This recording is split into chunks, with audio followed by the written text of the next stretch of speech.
Hello traders, and welcome back to Trading with Bill. You can always reach me at tradingwithbill.com, leave your comments, and if you would, subscribe to my YouTube channel. Every time I do a video, it will come up into your email. What a wonderful thing. Traders, we got another day of some analysis today. We have 3 currency pairs we're going to look at.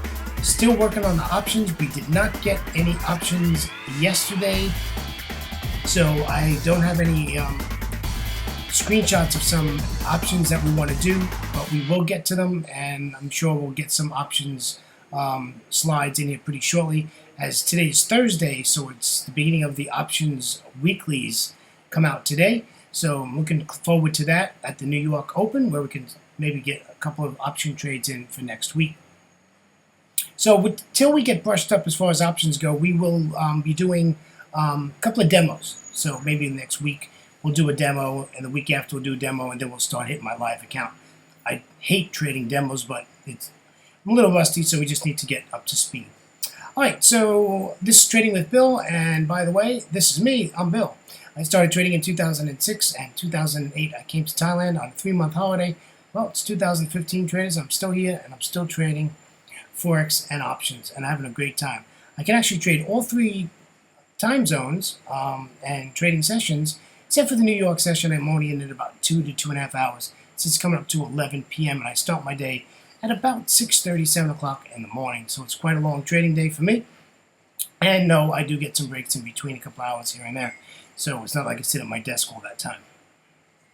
All right, so I'm always looking at the markets. I'm listening to fundamentals. I'm looking at opportunities and probabilities to get into trades that are going to benefit me and give me more than a 50 to 60% trade win ratio, right? We want to get to that 70 to 76% win to loss ratio, and you can really be a very successful trader. Almost there, but a little work to do. So that's just a little bit about myself. Let's get over the risk disclaimer. I know we hate the legal stuff, but we just got to do a couple lines, and that'll be it. Forex trading has a large potential rewards, but also a large potential of risk. You must be aware of the risks and be willing to accept them in order to invest in the Forex or options market. Traders, most importantly, please do not trade with money you cannot afford to lose. You're going to lose trades. You can be the best trader in the world. You're going to lose trades. Traders, always remember that past performance of any trading system or methodology is not necessarily indicative of future results. All right, let's go to commentary. Commentary today. Yeah, new slide today about commentary. This Greece situation just keeps getting more and more confusing. It is unbelievable. So the Greek Parliament passed this, and now the Eurozone basically has to, the ECB has to vote on it. The ISE has to approve it, and they've said they would give $50 billion for the bailout. The IMF isn't happy. I think the IMF is going to contribute, but they're not very happy.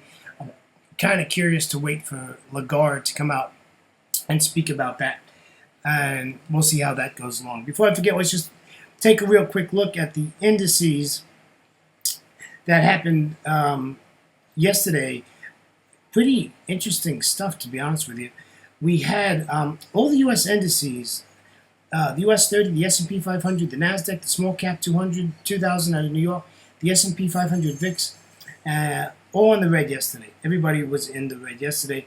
If you go over to the Eurozone, now these countries are currently trading, and as of right now, the DAX, the FTSE, the CAC, the Eurostoxx 50 are all in the green. And if we go over to Asia, the Nikkei 225 is closed, and they closed up 0.67%. The S&P ASX 200 out of Australia is closed, and they are up 0.59%. The Shanghai is still open, and they're in the green, and the Hang Seng is still open, and they are in the green. And the Kospi is closed, and they closed up 0.72%. So Asia markets were absolutely all in the green today. So that's just going a little bit about what's going on with the indices.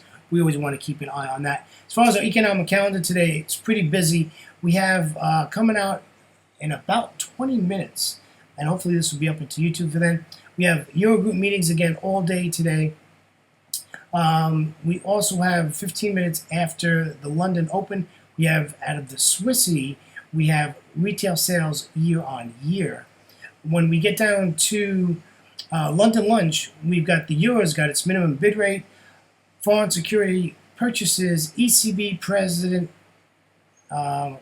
press conference, president conference. No, it's a press conference. And then unemployment claims. Then later in the day, we have Fed Chair Yellen testifies. Then we have the Philly Fed Manufacturing Index. Quite a full day. Now, being that the euro is giving a minimum bid rate, that means that ECB press conference involves President Draghi is going to speak, which is going to neutralize the markets. And then, 3 hours later, you have FOMC Fed Chairwoman Auntie Yellen speaking. And I didn't come up with that, by the way, myself. I wish I was that smart, but I did not come up with that myself. But we have Auntie Yellen speaking, Janet Yellen from the FOMC. She is the chairwoman, and she is speaking, continuing her testimony in front of the Finance Committee. So that's what's going on with that. So quite a lot going on. So my forecast for the rest of the trading day is it's going to be a pretty slow trading day. I don't see a lot going on. I think the markets are going to really clam up and not do very much. I don't see a lot of price action happening, and you'll see that when we go over to the charts in about 2 seconds. So that's my commentary for today. It's been a very interesting week. I think it's going to be a very interesting weekend.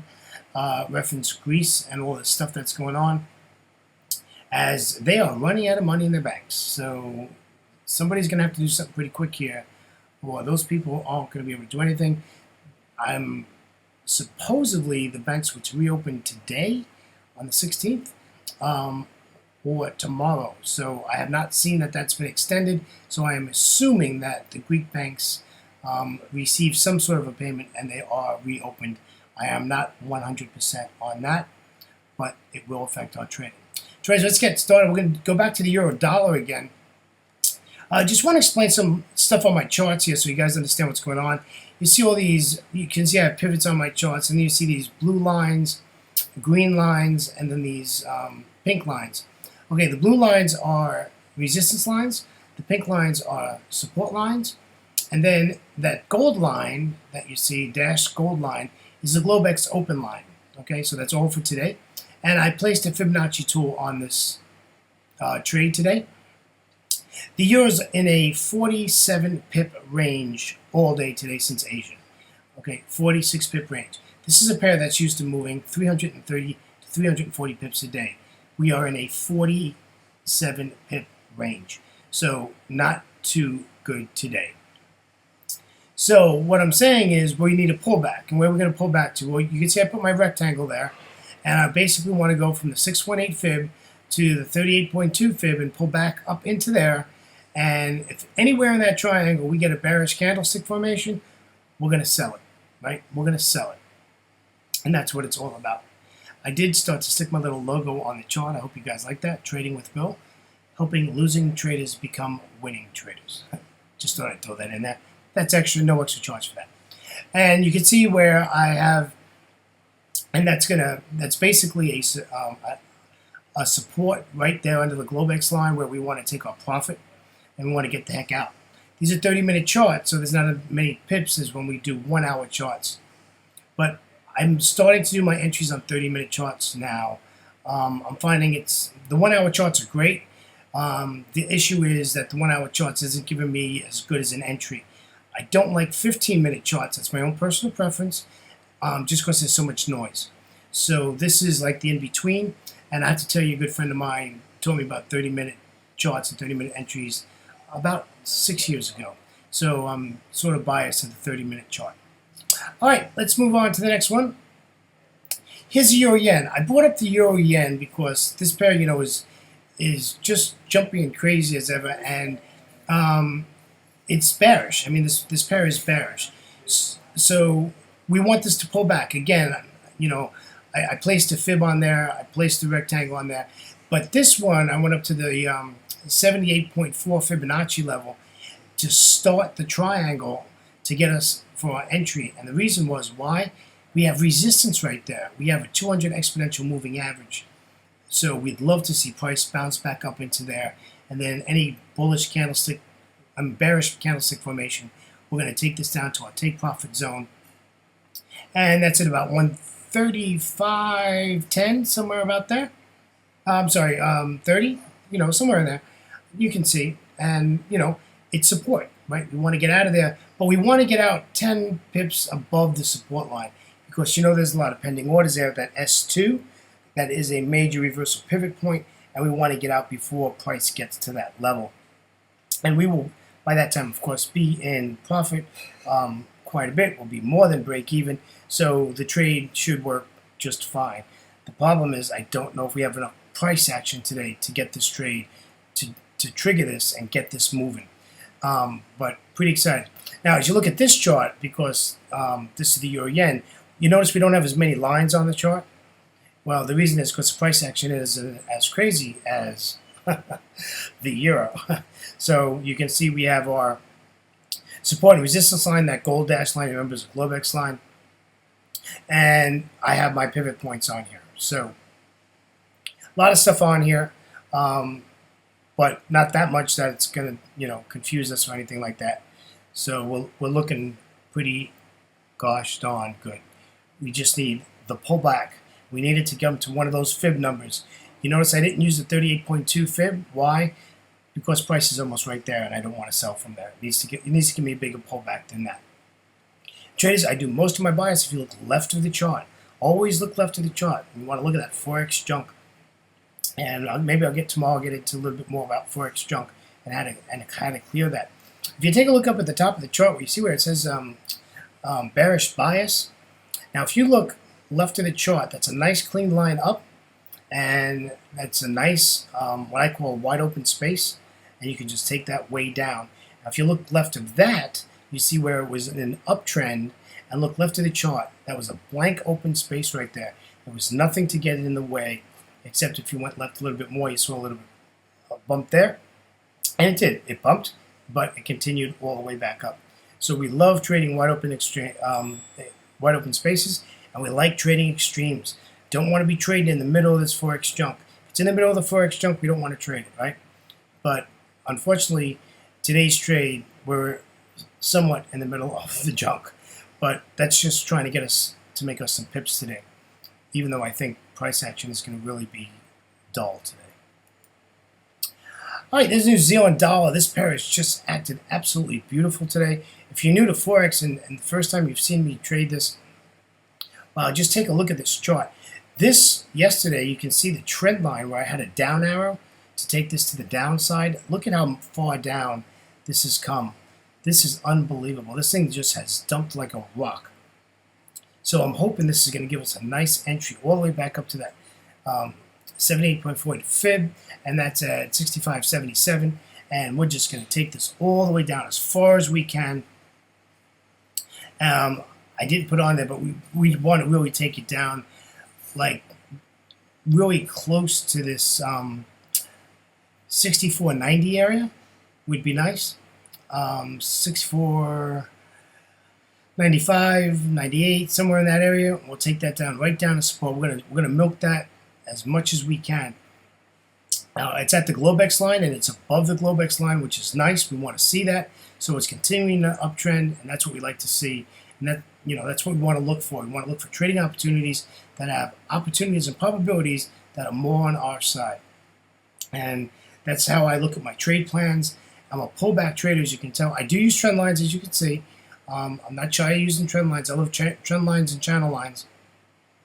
But I like clean charts, and sometimes they get a little messy, and especially when I'm doing a video, you don't see as many channel lines and stuff that I use in my full-time trading. However, you will see it when I'm trading options, because it's so important that you know exactly what's going on when you're trading. Bearish vertical spreads is what I trade. Traders, on behalf of myself, William Gilday, and they call me Bill. And I want to thank you for joining me today for our daily Trading with Bill video. You can always visit me at tradingwithbill.com, and you can leave comments, ask me questions, anything like that. You can also do that on my YouTube channel, and if you would, please subscribe to my YouTube channel. Listen, I get nothing out of it. I just like to see the numbers come up, and I like to see that more and more traders are starting to watch the videos. I'm not looking to hit the billion mark where they're going to pay me $10, so that's not what I'm looking at. I just like to see traders watching the video. It just makes me feel good. Makes my feelers feel good. What can I say? Traders, have a great trading day. Always remember to trade smart and not hard. Traders, we will again catch you on a Friday tomorrow for our last day of the trading week. Take care, traders, and have a great day. Bye-bye.